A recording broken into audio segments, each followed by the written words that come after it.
Les nommés Brumand, Césaire Isidore et Cornu, Prosper Napoléon, comparaissaient devant la cour d'assises de la Seine inférieure sous l'inculpation de tentative d'assassinat par immersion sur la femme Brumand, épouse légitime du premier des prévenus. Les deux accusés sont assis côte à côte sur le banc traditionnel. Ce sont deux paysans, le premier est petit, gros, avec des bras courts, des jambes courtes et une tête ronde, rouge bourgeonnante, plantée directement sur le torse, rond aussi, court aussi, sans une apparence de cou. Il est éleveur de porcs et demeure à Cacheville-la-Goupil, canton de Criquetot. Cornu, Prosper Napoléon, est maigre, de taille moyenne, avec des bras démesurés. Il a la tête de travers, la mâchoire torse, et il louche. Une blouse bleue longue comme une chemise lui tombe aux genoux, et ses cheveux jaunes, rares et collés sur le crâne, donnent à sa figure un air affreux. On l'a surnommé le curé, parce qu'il sait imiter dans la perfection les chants d'église et même le bruit du serpent. Ce talent attire en son café, car il est cabaretier à Criquetot, un grand nombre de clients qui préfèrent la messe à Cornu à la messe au bon Dieu. Madame Brumand, assise au banc des témoins, est une maigre paysanne qui semble toujours endormie. Elle demeure immobile, les mains croisées sur ses genoux, le regard fixe, l'air stupide.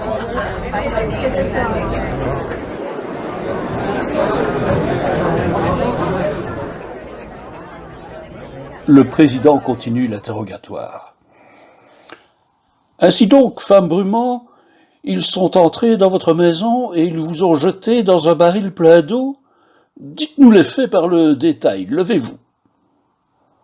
Elle se lève, elle semble haute comme un mât avec son bonnet qui la coiffe d'une calotte blanche.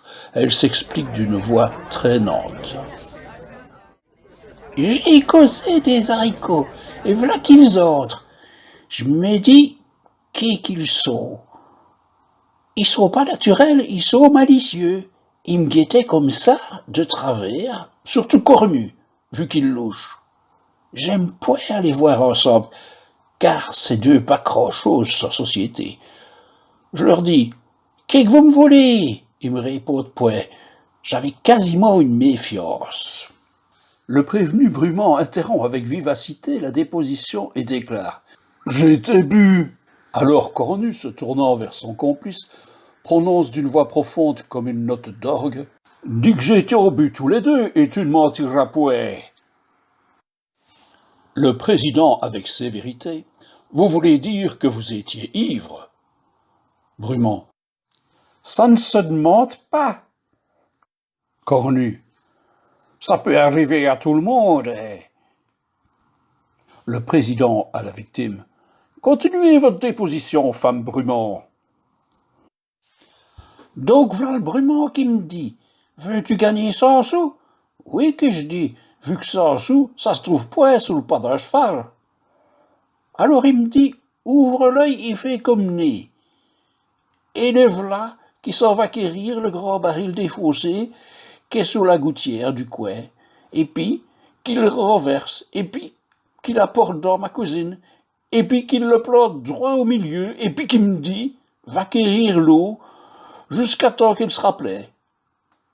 Donc me voilà que j'y vais à la mare avec 2 siots et que j'y apporte des liaux, et puis encore des liaux pendant ben 1 heure, vu que ça, ce baril, il était grand comme une cuve, sauf votre respect, monsieur le président.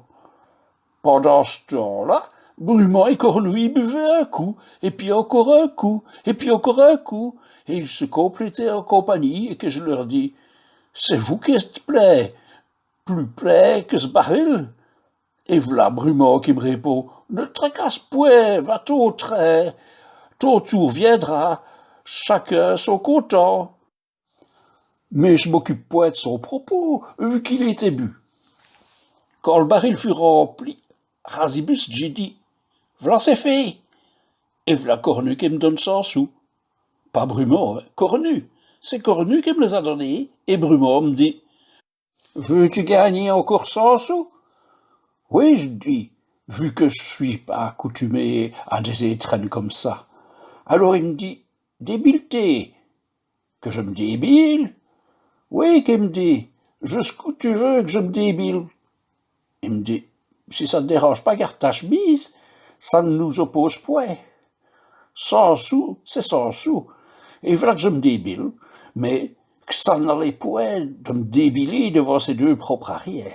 J'ôte ma coiffe, et puis mon caraco, et puis ma jupe, et puis mes sabots. Brumont me dit, garde tes bas et tout, j'y sont beaux enfants. Et Cornu qui réplique, j'y sont beaux enfants. Donc, me voilà quasiment comme notre mère Ève. Et qu'ils se lèvent, qu'ils ne tenaient plus debout, tant ils étaient bu, sauf votre respect, monsieur le président. Je me dis, qui manigance? Et Brumont dit, ça y est. Cornu dit, ça y est. Et voilà qu'ils me prennent. Brumont par la tête et Cornu par les pieds. Comme on prenait, comme qui dirait, un drap de lessive. Mais voilà que je gueule. Et Brumont me dit, testez, misère. Et qu'ils me lèvent au-dessus de leurs bras et qu'ils me piquent dans le baril qui était plein d'yeux. Que je n'ai eu une révolution des sangs, une glaçure jusqu'au boyau. Brumont dit, la tête y est point, ça compte. Hein. Cornu dit, mais y la tête. Et voilà le Brumont qui me pousse la tête quasiment pour me noyer. Que l'eau me faufilait dans le nez, que je veillais déjà le paradis. Et voilà qu'il pousse, et je disparais. Et puis, qu'il aura eu une peurance, il me tire de là et me dit, va vite te sécher, carcasse. Mais je m'en sauve, et je m'en vais courant chez monsieur le curé, qui me prête une jupe de sa servante, vu que j'étais en naturel. Et il va quérir maître Chicot, le garde champêtre, qui s'en va à Criquetot, quérir les gendarmes qui vont à la maison m'accompagnant. V'là que je trouve au Brumont et Cornu, qui se tapaient comme deux béliers. Brumont gueulait, pas vrai, je te dis qu'il y en a au moins 1 m3, c'est le moyen qui est pas bon. Cornu gueulait, 4 ça fait pas quasiment 1/2 m3. T'as pas t'à répliquer, ça y est. Le brigadier leur met la main sur le poil, j'épurais.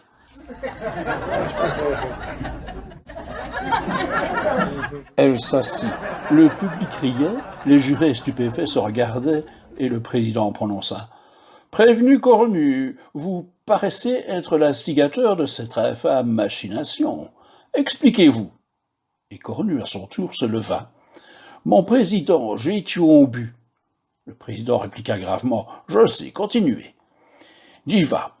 Donc, Brumont vint à mon établissement vers les 9 h, et il se fit servir 2 filons 10, et il me dit, il y en a pour toi, Cornu.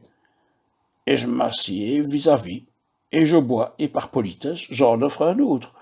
Alors, il a réitéré, et moi aussi, et si bien que de fil en fil, vers midi, nous étions toisés. Alors Brumont se met à pleurer. Ça m'attendrit.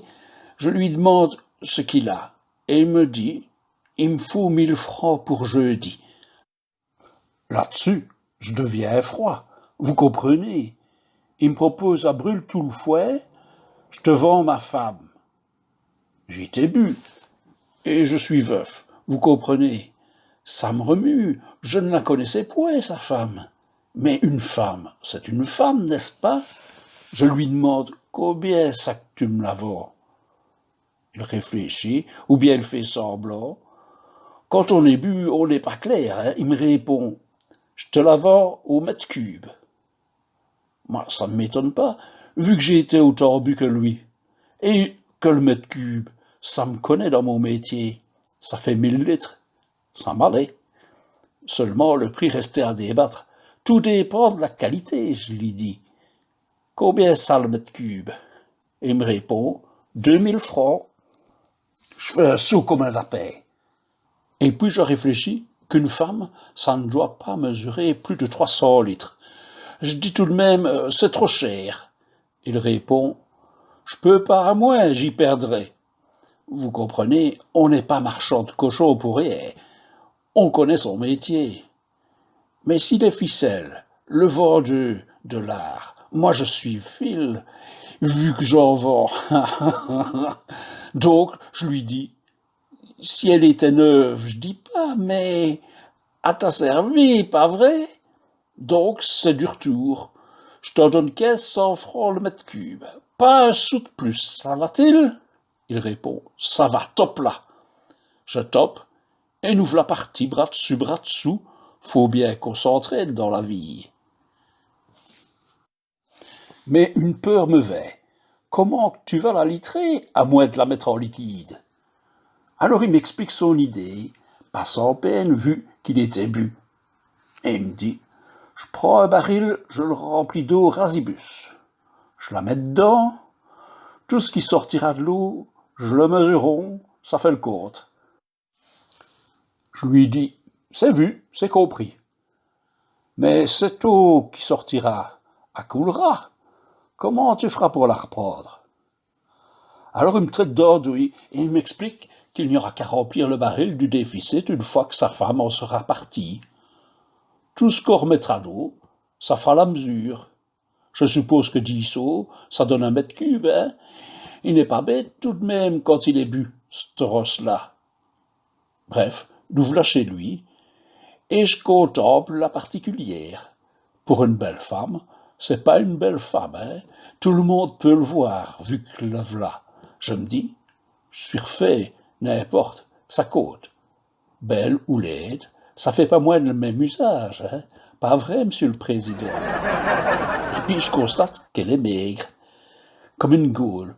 Je me dis, il n'y en a pas 400 litres, hein? Je m'y connais, étant dans les liquides. L'opération, elle vaut la dette, hein? J'y avais même laissé les bas et la chemise à mon détriment.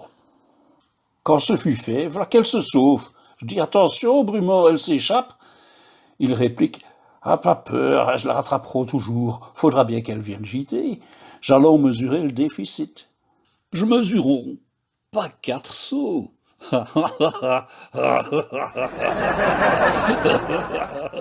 Le prévenu se met à rire avec tant de persistance qu'un gendarme est obligé de lui taper dans le dos. S'étant calmé, il reprend. Bref, Brumont déclare, rien de fait. C'est pas assez. Moi je gueule, je surgueule, il tape, je cogne. Ça dure autant que le jugement dernier, vu que nous étions au but. V'là les gendarmes, ils nous sacréodent, ils nous carottent. En prison, je demande des dommages. Hein? Il s'assit. Brumont déclara vrai en tout point les aveux de son complice. Le jury, consterné, se retira pour délibérer. Il revint au bout d'une heure et acquitta les prévenus avec des considérations sévères, appuyées sur la majesté du mariage et établissant la délimitation précise des transactions commerciales. Brumont s'achemina en compagnie de son épouse vers le domicile conjugal, et Cornu retourna à son commerce.